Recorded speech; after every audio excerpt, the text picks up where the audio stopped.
On this episode of the Startup Junkies podcast, we're joined by Ian McCready, the founder of Self-Control. Ian tells his personal story and talks about how distractions have negatively affected his work and personal life. Tune in to this episode to learn how to put the phone away, develop self-control, and get time back to do the things that are important in your life. This is the Startup Junkies podcast. Hello, ladies and gentlemen. Welcome back to another episode of the Startup Junkies podcast. Thank you for tuning in wherever and however you're tuning in from. I'm your host, Daniel Koonce, and I'm joined today with my two other co-hosts, Jeff Amerine and Caleb Talley. We are joined today by our new friend, the founder of Self-Control and McCready Consulting, Ian McCready. Ian, how are you doing today? I'm doing very well. Thanks for having me on the podcast. Thanks for coming. The way we like to start these things off, tell us a little bit about your business, a little bit about your, we like to label it origins, X-Men origins backstory, kind of how you got to where you are today. Yeah. I graduated with a degree in marketing, worked in marketing for a number of years, and I actually ended up getting invited to help launch products from a marketing perspective. So I did all the marketing to launch those products. And my bosses said, "Hey, you look a little bored." And so they invited me over onto the software side of things. So that was about a dozen years ago where I shifted over into software product management. And about 5 or 6 years ago, I started and shifted into, it's actually coincided when I moved to Northwest Arkansas. I was in the Los Angeles area and we moved for family reasons, moved into Northwest Arkansas and actually started my own software consultancy agency when we moved out here. So I've been doing software product management for a number of fintechs and previous clients and, well, previous employers actually that I used to work for. So it's been a lot of fun transitioning into that. But right around the same time, during it, actually kind of in the pandemic gave me plenty of time to think about. And I feel like everybody maybe got a few ideas, whether it was baking sourdough or gardening or whatever it may have been during that time frame. Everybody seemed to pick up hobbies. And a number of years before the pandemic, I had actually quit all video games. And this had been something that had been going on and kind of in the back of my mind for a long time. I was addicted to video games in college. I was playing a game called the World of Warcraft, about 12 to 14 hours a day. Rearranged all my class schedules around it. It was a problem. We'll put it that way. My family, my mom, sister kept asking me and saying, "Hey, you're playing that game a lot. Are you okay?" And fortunately, in college, I was able to walk away from World of Warcraft, but I never quit all games. And nothing had the red flags like World of Warcraft did. So I kept playing other games, but into my professional career, I graduated college and I pulled multiple all-nighters, more than I care to admit in my 20s, where I would go into work and I get in this crazy loop of procrastinating and falling behind at work and then catching up stressfully. And then the thing I wanted to do after I got off a stressful day of work catching up was just play video games. So I'd go back right into the loop. And video games, for lack of a better term, were still a problem for me. And they were a problem in my relationships. And finally, when my daughter was born in 2017, I woke up and I realized, it's actually at a retreat up in the mountains, the speaker was talking about priorities. And I realized my priorities were not where they should be. And I noticed something that I didn't like. I wanted to play video games more than spending time with friends or family. Like I craved them. And they had just taken this complete, just uncomfortable spot in my life. And so I decided, hey, you know what? I'm going to take a complete break. This is the only way. I've tried to limit it before. I've tried to put bedtimes in place, try to say, I'm only going to play this much, and just blew past all those limits. And so through that experience, after quitting, in the 6 months post video games, friends started coming to me and saying, "Hey, I heard you quit video games. Can you talk to my son? Can you talk to my nephew? Hey, what do you think we should do about my daughter? Hey, what do you think we should do about my son with social media, YouTube?" And I got invited into these conversations. And so that just kind of continued in a more organic mentor form for a few years. But in the pandemic, with a little more time, I actually incorporated and created a nonprofit 501(c) called Self-Control. So it's self and then CTRL, like the control button on a keyboard. And it's our mission and vision at Self-Control to help youth and adults redeem time, get that time back from technology and use it for doing good instead. So it's kind of software consultancy by day, nonprofit trying to help people get some time back by nights and weekends, if that makes sense to you guys. Yeah, no, that's awesome. Who, for Self-Control, who is kind of the core audience? Who's coming to you the majority of the time? So the interesting part about this, we have a small part-time team, and this is something my marketing director asks me all the time. And I'm like, everybody? No, but youth and parents are the people that we want to help the most. So as a nonprofit, I have gotten to interact with, and I still remember talking to an elementary school, and I thought I told my wife I'm wasting my time, right? It's kindergarten through second grade. But a little first grade girl raised her hand and she was talking about YouTube. She said, how do I stop if I want to stop and I don't know how? And at that point, I realized we have to help the next generation. And after I was doing an event somewhere else to adults, to college students, probably 23, 24-year-old guy came up to me and he said, I've been falling asleep to YouTube every night since I can remember as a little kid. I have to watch it before I fall asleep, at least for 10 to 15 minutes. I don't know what to do. Can you help me? So we have a whole set of new problems that we don't even, I feel like sometimes I'm looking up at a tidal wave of problems that are going to come from all of the screen time that we're engaging with and that the next generation is. So I am trying to help the next generation the most. But in doing so, I can only go help and do a talk at a school or talk to youth, maybe in a 30-minute assembly or something like that. So we're trying to equip the parents who are with kids all day, every day to do that. So we're going to be releasing a practical parenting course in a month or two here, where we're trying to, basically the live events that we've been doing in person, we're trying to make that available online to everybody at selfcontrol.com to help those parents so that they can help the next generation. Yeah, very cool. Is there a technology component to what you're doing as well? You know, you'd think as a someone who develops software, that would be the first place that we go. We've tried a few things, and I've actually, as I've worked with young guys, we tried to gamify it a little bit and create kind of like a, hey, here's what you're going to do in this area of your life. Here's what you're going to do in this area of your life. And I haven't, so it being from the software space, I haven't found something like product market fit that's going to work. We've played around with a few, like basically simple apps that I built with a couple online tools. I don't know if you guys have built stuff with AI. It's really fun. It's really fun just building products very quickly from scratch. So we've tried quite a bit of that, but I haven't launched anything. We're still we're testing with a few different folks, and I don't want to release something that a friend of mine asked me, he's like, well, does it work yet? Basically, does it help you build self-control?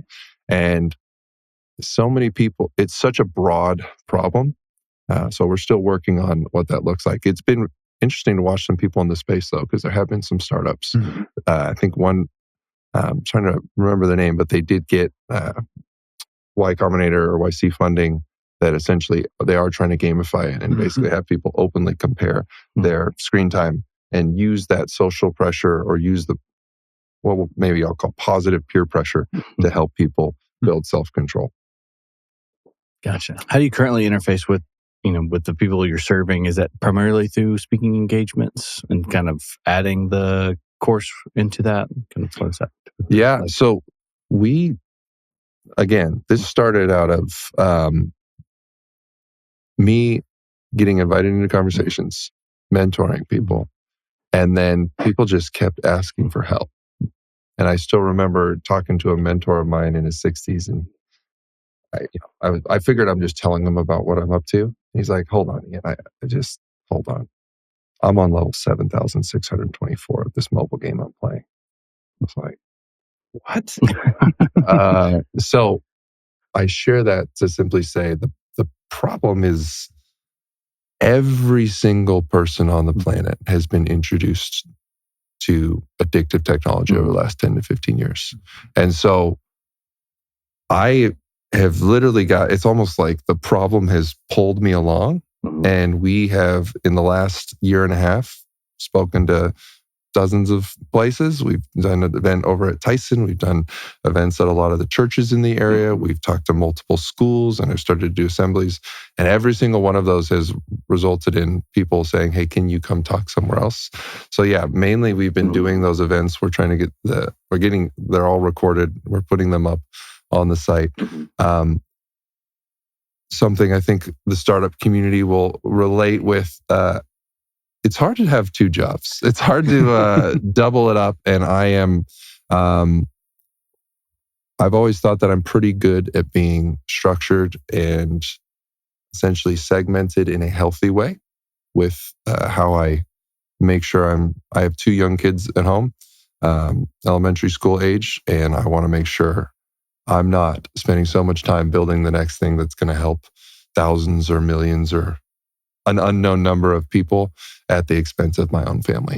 And so I am intentionally trying to limit how fast we're going and saying no to things. And the interesting, maybe humbling is the right word though, for a day job as a product manager, I'm head of product for a fintech. And I tell the CEO and the COO, no, we're not doing that. We got to focus on these things. These are the priorities. Well, we're really just this one. And then these two are kind of but that's a lot harder to do when you're the founder and you're the only one kind of making the calls, because a lot of opportunities have come up and we have gone through different seasons of, I would say, maybe growth and then pruning, because we said, hey, what are we doing? Are we getting into education? What are we doing? Are we getting into government space where we're trying to fund this through government? And so we've gone down and done talks at Little Rock. And I think we're in this stage right now with self-control where I feel like we've found what works well and we've given people essentially a formula, a 7-step framework that they can take to build self-control in their own lives and for their families. And then we have a 3-step framework that we use with kids, because it's essentially the same 7-step framework. It's just we lump some of them together so it's easier for them to follow and remember. And that has been proving to be successful. And we're seeing kids, we had a high schooler, a 9th grader walk up to, and we heard this back through the mom, through the grapevine, telling us, hey, he came to me and he gave me his iPad and said, please charge this. Don't let me have it in my room anymore. Can you charge it in the kitchen? And can you help me put more parental controls on this? And we had another 8th grader say, hey, I was spending 12 hours a day, and we surveyed them after we did a talk to the school. We surveyed them a few weeks later. And the 8th grader said, I was spending 12 hours a day on my phone. And for the last 2 weeks, I've been down to 5 hours a day, which is still a lot, just to be clear. But it's less. That is a life-changing amount of less. And let me interject it. Let me interject a question there. So a lot of the school districts nationally are looking at essentially confiscating or storing phones during the course of the school day so that they're not constantly lost in the sauce, on some kind of app or not paying attention. What do you think about that from a policy standpoint? Is that, given that you're somebody that understands this dopamine connection and addiction and all that, because that's sort of what drives all this, what do you think about making it off limits during the school day? That's a great question. Arkansas actually just passed in the last legislative session the Bell-to-Bell No Cell Act. So the whole state of Arkansas, all public schools will essentially be required to limit or essentially not allow cell phones during the day. And Senator Tyler Dees, who actually sponsored the bill, came to one of our events in Springdale a couple of weeks ago. And I got to talk to him quite a bit about this. And he said his own wife was actually one of the biggest detractors from it. She's like, don't pass this. I want to be able to text my child and check in with them during the day. Parents have actually been the biggest ones who have been against this. But I've gotten to talk at the School Counselor Association for Arkansas State, the Arkansas Association of School Counselors. And I'm going to be in a few weeks talking at the school, Arkansas State Administrators Conference, so all of the superintendents and principals. If you talk to any of them, they're essentially saying, we need help. We almost want the legislators to do the work for us to just say this has to be the case, because if not, we have to put something in place and we have to deal with the parents pushing back. But the science, Jonathan Haidt wrote The Anxious Generation last spring, essentially 2024, I believe, April. And it's not a question mark at this point. And I'm happy for anyone to try to prove me wrong on this, that there's an extremely strong connection between the amount of screen time going up and up and up, and then spiking up, increasing 17% basically during the pandemic years. And now the average, not for Google Classroom or anything, for an adolescent is up to average of 7 to 8 hours a day. Wow. So basically, if they're sleeping, which they're probably not sleeping 8 hours, and that's actually probably one of the biggest, if you ask kids, the main thing they're giving up is their sleep. Mm-hmm. That's where they're pouring in additional hours into screen time, because 7 to 8 is average.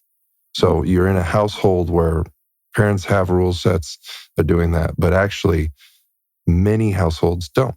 And the parents don't have either the bandwidth, care, or ability to help limit that. And so if you have 7 to 8 on average, there are many kids, and I've talked with these kids, 12 to 14 hours every single day on their phone. Man. That basically means the phone is on all day at school, and they're getting like 3 to 4 hours, maybe 5 hours of sleep a night. My daughter, when she was in 3rd grade, I still remember the teacher going to the kids, and they were having testing the next day. And the teacher was saying, okay, you need to essentially make sure you get good sleep and eat a healthy breakfast. We have testing tomorrow. What time are you all getting to bed? And the average was like 10:30 in 3rd grade. Wow. And one girl was like, I go to bed at 2 a.m. every night. And the teacher's like, what are you doing? Well, I watch TikTok and Instagram and YouTube every night. And she's like, yeah, about every night. So the level at which the next generation is getting addicted to devices is much different than things like nicotine or cigarettes or vaping. Those have negative health benefits that are very clear and obvious. And there's a big difference, though, because not every single child will get the opportunity to go try cigarettes or vaping or other things that are addictive. Pretty much every child at this day and age is at some point, unless the parents push back against it, will get access to YouTube, will get access to the apps that we use, and are at this point proving at a massive scale to be addictive. Yeah. So to answer your question, I'm very supportive of it. Will it be perfect? I don't think so. Will it cause other secondary problems that we'll have to fix and address? Yes. But we need to do something to help the next generation be able to focus, to be able to have at least part of their day where they can focus and try to learn skills that are going to help equip them to be successful, healthy humans. Yeah, I'm a big fan of sending them outside with sharp sticks on bicycles with no helmets, doing jumps in the street. I mean, that's kind of how a lot from that. I'm a boomer, right? That's kind of how we grew up. There was no. First of all, we had those of you who made it through. We had 3 whole channels on TV, and it was stuff that you really didn't want to watch a lot of times. So you spent your time outside. Yeah, there's some goodness in that. I mean, that's an extreme example, but mud and sticks. I mean, exactly. There's value to be had in that. And then so much of the content that's put on those, aside from just the apps and the devices, but the content that's created for that. I read an article not too long ago because I have a preteen and a toddler, and it's terrifying. Some of the content that's on like like Netflix for kids and stuff, they're designed to hold attention. And when they're put out for testing, kids that, are the test subjects and that are monitored for the amount of times that they turn their head away from the screens and things like that. So the content feels curated to suck them in to an extent as well. So it's the marrying the two. At this point, the data is, and it's interesting because people are concerned about AI impacting our culture in the future. AI, or an algorithm, essentially a computer making decisions, has been in play for well over a decade. And it has been driving what we view on Instagram, what we view on Facebook, what we view on different things. And basically in 2019, when TikTok hit massive popularity, all of those channels followed suit. So YouTube Shorts, Instagram Reels, all of them basically shifted to a model where you scroll a wall or you scroll a feed and it has information that's mostly of your choosing of who you chose. At this point, you just get on there and they start feeding you videos or they choose the content. And the problem with the platform choosing the content is that the platform has been able to test what are the most engaging, aka addictive. Addictive isn't necessarily even the right term. Engaging probably is, because it'll keep you locked in. And in my career with online advertising, when I did online advertising, I got to test and I essentially managed a $10 to $15 million budget of online ads, like the banner ads on the internet. And what I learned through that career experience was, we all think we have great ideas, and I did direct response marketing. So we just said, did they click on it? Did they sign up to get cheaper auto insurance? Were we then able to essentially sell that person's information to Geico or whoever we were selling it to as an auto insurance lead? The internet likes weird stuff, and you can't predict it. And so we would test, and I had to test 40 different ads every single week. And I just ran through on testing on millions of people, millions of impressions, all these different ads. And we just went with what the data said worked. We didn't care if it sounded good. We didn't care if it worked with our brand image. We were a direct response advertiser. If it worked and caught your attention. So that is what's happening at a large scale with the videos on YouTube and TikTok. They're essentially getting to be tested over billions of impressions. So whenever a brand new person or a kid or someone gets on one of those platforms, they're essentially going to be given, let's call it 100 different videos. Those 100 videos have all been tested against billions of impressions. And they're basically saying, hey, this is the top that the internet has to offer you. One of these is going to hook you. And then whatever you watch the most of, they feed you the next best 5 in that general category or in those categories. And you're essentially getting, kids are drinking. You remember the juice from concentrate? And you're supposed to mix that with 3 other cups of water to make a pitcher of juice.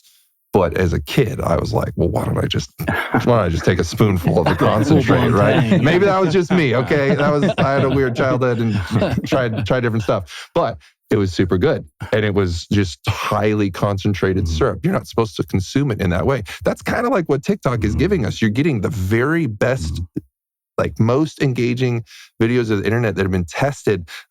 That's not what it was for us even 5-10 years ago. And so for a kid to say, you know what, I'm going to put that down and go do the dishes before I come to dinner like mom and dad asked me to, is a tall order. And it's very difficult. And after it learns about us, the algorithms that are serving us up information don't care that we want to be good parents. They don't care that we want to be good siblings. They don't care that we want to be good friends, employees. They don't care about our well-being, about our mental health. They just care about keeping us on the platforms. And I don't blame the companies in Silicon Valley, right? They're doing what I did as a marketer. They're just saying, hey, and the data has gotten so good. The ability for the system to adapt has gotten so good. They can keep people on there. And yes, at a certain point, ethically, we hope that they do something about that, but they probably won't because they're shareholders. And I invest in this S&P 500, right? I'm invested in pretty much all these companies and I'm like, hey, everybody should have self-control around these. It's hard. It's hard for them to know and be able to essentially stop the problem and say, you know what, you need to have self-control. Our platform can give you some really good stuff, but you need to do it yourself. That's essentially what they're asking us to do. So at this point, if we use most of the apps, games, if we engage with most of the internet, essentially there's been a pattern that's been found in the last decade, 2 decades, that has proven, hey, we give you content that you like. We learn about what you like. We give you more of that content. and you stay on our platform, we serve you up ads or we make you pay for our platform and you like it. Mm-hmm. And I think the biggest difficulty that us as Americans and the whole planet deals with is we're ambivalent towards it. Meaning ambivalent being we're on the fence. We kind of like it, but we know that it's a problem, right? Like we like some parts of it and we don't like other parts. And we wish we could have these parts that we do like. I talk to people in the more boomer side of the generations and they're like, I love that I can keep up with all my friends on Facebook. I love this. I love that. And then it eventually comes up, well, my wife has been complaining that I'm on Facebook 4 hours a day and, I should probably go on there less. You're never too old to get lost in the sauce because there's an octogenarian that's in my family that spends a ridiculous amount of time on multiplayer word games to the extent that anytime you see her, the head is down and she's in the phone competing. And she's totally lost in the sauce. Yeah. She's gone most of the time. This episode is sponsored by Black Apple Hard Cider. Black Apple is Arkansas's first cidery, producing incredible hard ciders in its natural state. You can try over 14 flavors in their downtown Springdale tap room, along with a full bar with cocktails, wines, and various other incredible beverages. When you visit their tap room, mention the Startup Junkies podcast and get a cider flight half off. Thanks again, and check them out at blackappleHardCider.com. At this point, you mentioned 3 channels, right? When I was growing up, I had a Sony PlayStation and my best friend had an N64. And we had the best that like 1999 had to offer you when it came to video games. But those things got old and we would still play them for hours, right? Mm-hmm. There's a massive difference in terms of what our kids are facing if we just give them unfettered access to video games, unfettered access to YouTube, unfettered access to the internet. And what we try to teach parents, I think the biggest takeaway is that the goal is that your child realizes they have to have their own self-control by the time they're 18. Mm-hmm. Because I got good grades. I didn't get in trouble. And those were the 2 markers for my parents. And so they kept giving me more and more responsibility. They didn't really pay that much attention to me in high school because I'd met their expectations. And I don't blame them. But freshman year of college, when all the rules were on me and I didn't have some of their frameworks and rules, that's when I got in trouble. That's when I started playing a game. And I didn't know how to recognize that, hey, this is a problem. At this point, I think we have to teach, every parent has to teach themselves first that the apps and the technology that we use is addictive. And then we have to teach the next generation what to do about it. Like, how do you actually recognize it? And I think if I can boil it down to what I would actually call a skill, it is a skill of recognizing when you are not exercising agency or essentially self-control over the technology you're using. It's causing you to use it and you're using it at times you don't want to. You're procrastinating at work. You're putting off and you'd actually rather go spend time with that piece of technology than maybe your spouse or your loved one or whoever you like spending time with. And you need to learn and recognize, hey, this isn't healthy for me. I do want to put it down. And then realizing maybe I actually am having a hard time putting it down. And if that's the case, because I talk to a lot of people that try to limit it on their own, I usually recommend you got to tell somebody. You got to ask something, like just like you would ask a friend to go to the gym with you to help keep you accountable, to get healthy, or a friend. Accountability, and actually say, hey, weekly, can I send you a snapshot of my screen time? Like, just get awkward with it and just try to live in a way that's transparent and use that little bit of social pressure of talking to somebody else about it to help you achieve that goal. And what I've found is other people want to do it with you. Yeah. It's really not from a physiological and mental standpoint, it's really not a lot different than any other 12-step program where you've got an addiction in some ways, right? Mm-hmm. I mean, it's a similar set of biological mechanics up there that cause you to get sucked into something to the extent that you can't put it down. Same kind of thing, right? Yes. So when I was developing what we essentially teach people, I read the big book of AA. I read about different 12-step programs. And one of the most informative conversations I had was with Dr. Chad Imhoff over at the Joshua Center here in Fayetteville. And he has focused most of his career on addiction, and he was addicted to alcohol himself. So I used to think there's something in hard drugs like heroin or cocaine or even nicotine, right? That just alters your brain and makes you crave that in a way that nothing else does. But when the scientists have actually looked at it, it's dopamine. Mm-hmm. It's essentially 100%. A huge spike of dopamine that is triggering. And in like heroin and cocaine, it's 10 times the amount of dopamine you can get naturally in any other like normal thing that you can do. That causes people to then want the next high. And dopamine, after it learns that you enjoy something, it actually then releases to motivate you towards that behavior. So when kids walk in the door from school, dopamine will release and say, hey, I know where you can enjoy the next few hours. And for most kids today, it's in front of the screens. Mm-hmm. But for my son, man, every single day he comes in and he's like, Dad, can I ride my bike? Dad, can I ride my bike? I'm like, I feel like I've done something right. But sometimes I'm like, no, you can't ride your bike. We got to go do something else. But like dopamine is releasing his brain to motivate him towards something he likes to do. Dopamine is totally normal, healthy part of our brain. It motivates us towards a lot of different activities, but it is the same thing that is releasing and motivating us to pick up our screens, sit down, turn on Netflix or whatever it is, to just feel that good feeling, to disconnect from the stressors of life for a little while. Dopamine is addicting us to hard drugs, our screens, and is really behind any sort of addiction. And processed foods. Yeah. You know, it's no small feat that, or it's not disconnected from the fact that processed foods that are high in carbs and high in sugar trigger those same processes. And so people get in that cycle and they get insulin resistance, they get hooked on medications, and it just continues. Mm-hmm.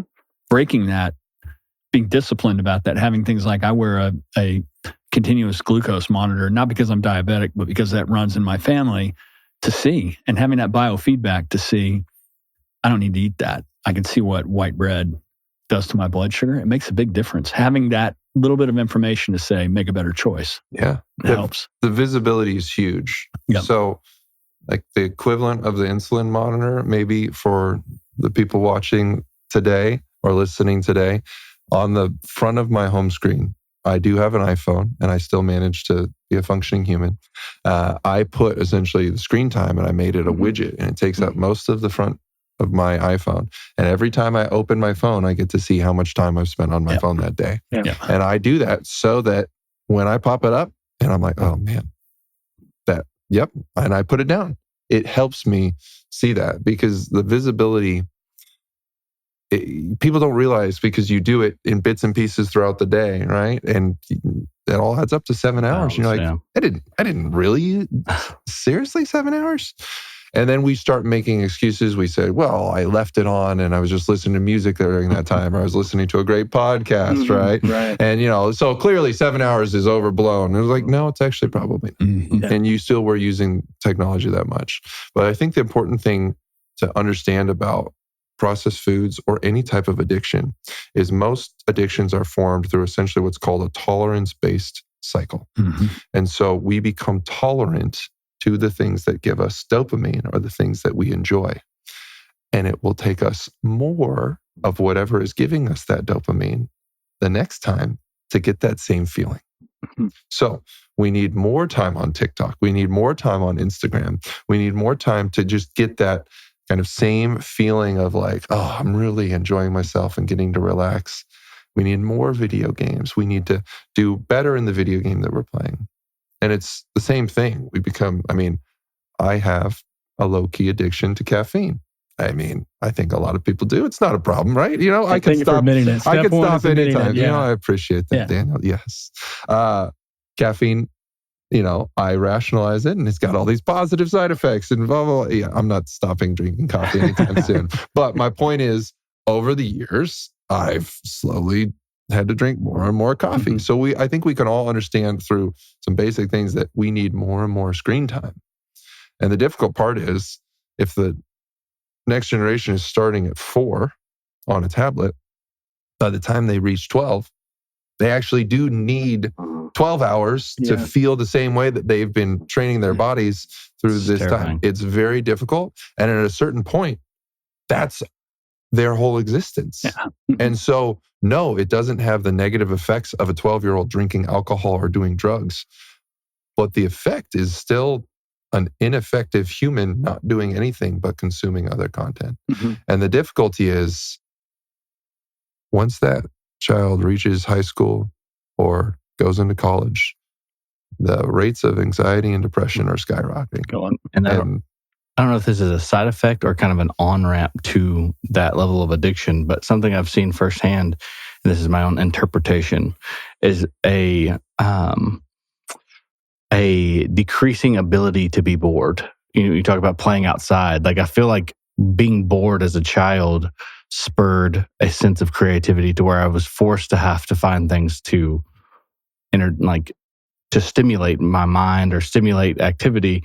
And I see in kids today just a need to be stimulated almost, and an inability to be bored for any period of time. Yeah. And I don't know if that is like part of the on-ramping them to that level of dopamine-related addiction, or if that's just a separate side effect. But I feel that lack of being able to be bored also potentially contributes to a lack of creativity, because then you're not left with just yourself and your mind to try to be creative, to stimulate yourself with what you have available to you. Mm-hmm. Fear of missing out. Yeah. It's people who are constantly doom scrolling on X or wherever, to just because they don't want to miss out on what's going on in the market, what's going on with the news. It's the same kind of thing. It's like, is it really going to change if you set it aside? Can't just sit still. But there's big time FOMO around that.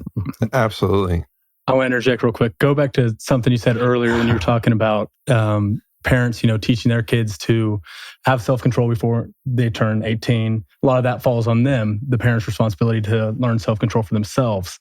I saw this kind of firsthand over the weekend. I was with a young couple. They have a daughter who just turned 1, and she was on the floor playing.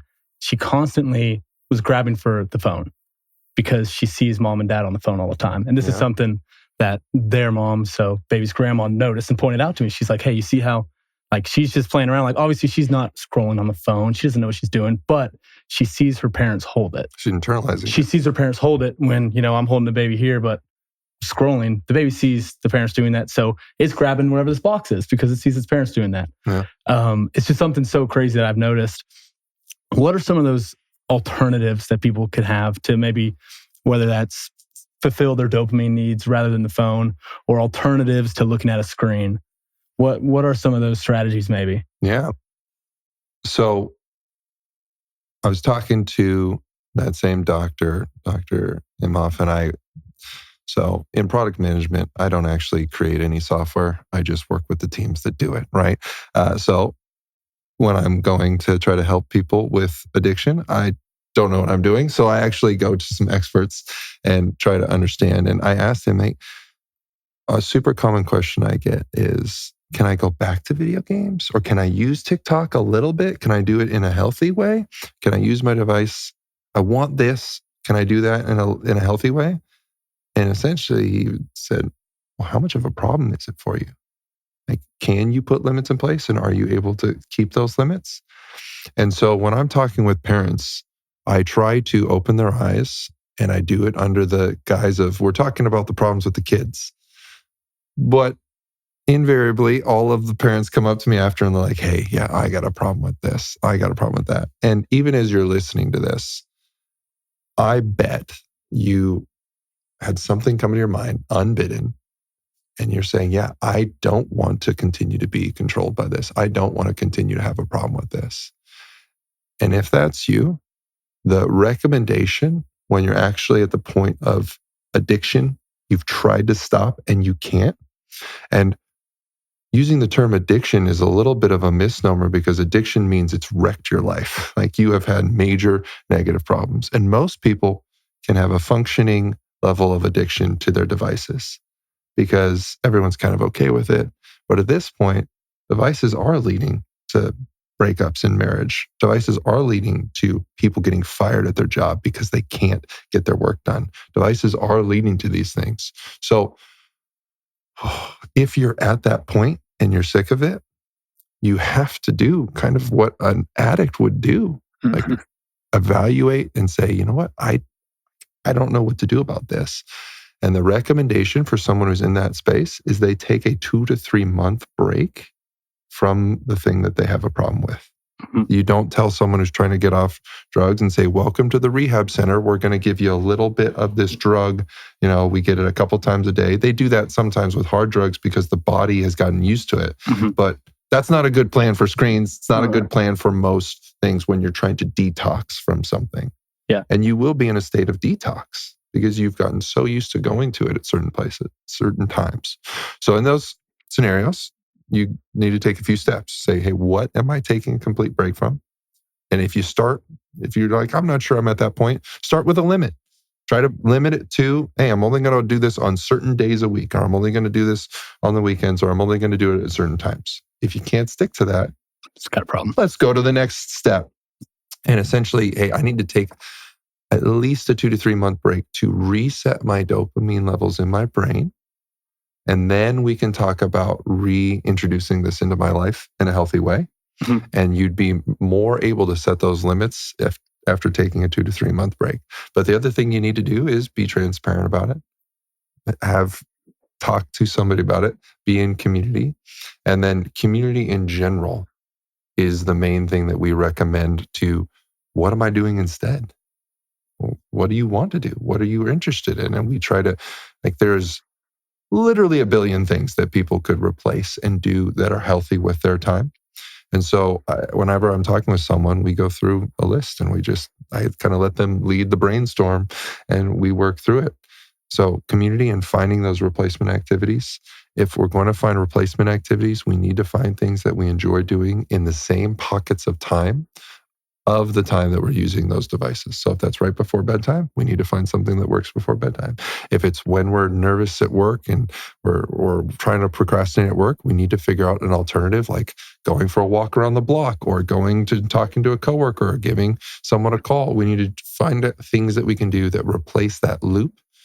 And if you've read Atomic Habits or The Power of Habit, and you understand that, hey, I've built habits and I built kind of these cycles around these things. When this happens, I go to my phone and then I get this reward from it. And you're trying to look for and replace those routines in your life. And basically, actually write it down. Like, this is when I go to my phone for this particular app or this particular game. And here's what I'm going to do instead. And then try it. And you're probably going to fail.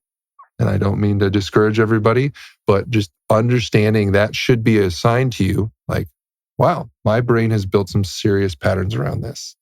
And I've gotten discouraged over the years because after I quit video games, social media started being a problem. I decided, I'm getting off all social media. I found myself scrolling Amazon and I'm just scrolling to like the shop. I'm not even buying anything. I'm just scrolling, and the random chance that the next item is something that maybe I'll think about buying. Like, what's going on with me? Yeah. And so I'm just looking and I realize I built routines where I want to be distracted. I want something during that time. And so now I've had to build new healthy habits of texting a friend, going for a walk. I got a dog, taking my dog for a walk, going in. I work from home, checking in with the kids, depending on when we're in during the day. That's usually a mistake because they want to go play and do something for like an hour. I'm like, I needed 15 minutes of your time. But whatever it is, working out those things. And like, I've done a workout in the middle of the day. The nice thing about being an entrepreneur, right? You get to control your own schedule. I've been like, you know what? I can't focus. I'm going to do a workout. And I didn't do one this morning. And every single time I've been happy that I did that. And I'm able to kind of reset, recalibrate, refocus, and get back to what I was doing. So taking a complete break, replacement activities, finding community and other things that you want to do and community that can help keep you accountable in it. And then the last step I would say is knowing your story and being able to admit, hey, for me, this is a problem. Mm-hmm. And the crazy part, it's not limited to video games, TikTok, or social media. The stuff that people have been coming to me with, like one guy showed me the screenshot. He's like, yeah, MLB.com emailed me and said, congratulations, you're in the top 1% of viewers. No, somebody over there. Was it you? No. 512 hours watching MLB last season. And he's like, why would they send me this? This is embarrassing. What's like, what, who thought this was a good idea? And then another guy was like, yeah, I checked it. I'm checking my trail cams 2 hours a day for hunting. And he sees a notification. He's got to check it. Oh, was it a deer? What is it? Oh, maybe I'm going to go out and hunt tomorrow morning.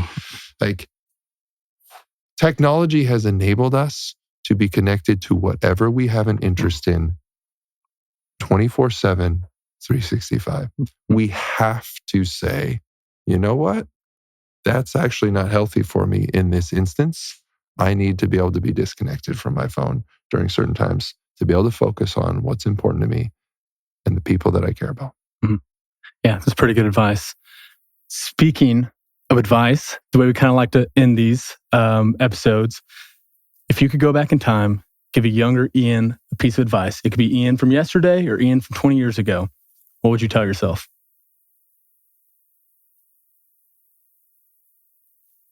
I joined a leadership program in my early 30s, and in it, they made us do a very uncomfortable exercise where I had to send essentially, have you guys heard of 360 reviews in the business world, right? You got to get reviewed by someone who reports into you, your peers, and someone who manages you. So they wanted basically someone I've engaged with who's younger than me, my dad, a bunch of people who have influenced me in my life. I sent this to 10 people. I sent it to 12 people just in case people didn't respond. All of them responded. And they basically scored me on how I'm doing on life in general. And it was very uncomfortable. But it was very helpful because what I got scored on, it was like 5s across the board, right? I'm doing all right. But I got 4s consistently and a couple 3s from some people in one area. And that was relationships. And some of the questions were things like, do I think Ian values this relationship as much as I do? And I realized through my 20s, most of my free time was spent on me. It was spent on video games and what I wanted to do. And then when I needed something from someone, yeah, I'll spend some time with you. Yeah, let's grab lunch. And it's never something that I would ever verbalize, or probably that most people would say something. But over a decade, it played out. And I was like, as I did an inventory, I realized I didn't really have any deep male friendships or just friendships in general when I hit my 30s. And now a lot of adults will essentially tell you like, yep, that's rough. That's just what happens to everybody. Welcome to adulthood. But I recognize that I didn't put in the time. And over the last half a decade plus, I've tried to be much more intentional on that. And more than any success in business, more than any success in what we're doing with our nonprofit, that I believe has yielded the most dividends is investing in the relationships in my life. And that's the advice I would give to my younger self is don't take those relationships for granted. Spend time pouring in other people and working on those relationships. And at your deathbed, who talks about, I'm so glad I did this. I'm so glad I made that money and bought that extra property or blah, blah, blah, whatever it is. No, people always talk about relationships. They talk about the people that mattered to them. They talk about the person that they finally went to and apologized and they redeemed that relationship and they helped make it whole. There's an 85-year-old Harvard study and it talks, essentially surveyed thousands of people and it said, hey, what keeps people alive longer and what makes them happier? And it was community. It was connection with other people. So to my younger self, it becomes very easy to index on relationship kind of general success of like, I'm doing all right. It becomes easy to index on I'm doing well in my career or whatever it is. But pouring that time into relationships will not go unrewarded. It's not easy. It's messy at times, but it's one of the most important things to me. Yeah. Well, we encourage all of our listeners to pour time and effort into their relationships and to stay off their phones and screens. But if they were to get on their phones and screens and want to learn more about you or self-control, where should they go? They should go to selfctrl.com. So self and then CTRL.com. We are on Facebook and Instagram trying to give parents advice because that's where parents are. So you would find us at Build Self-Control on either Facebook or Instagram and connect. If you ever want some software built or something like that, I'm oversubscribed right now, but I'd love to connect with you. You can connect with me, Ian McCready, on LinkedIn, or ianmccready.com is where you can find more about what I do in the software consultant space. Awesome. Thank you so much for coming on today, Ian. Absolutely. Thank you, Daniel. And thank you to Black Apple for sponsoring this episode. We encourage all of our listeners to check out Ian, check out Self-Control, check out Black Apple, and follow the Startup Junkies podcast on YouTube, Apple Podcasts, and Spotify. Cool. Fantastic. If you enjoyed this episode, make sure to share with a friend. Subscribe and review because it matters to us and we want to hear from you. If you're interested in learning how to work with us, check out the information below. See you next week.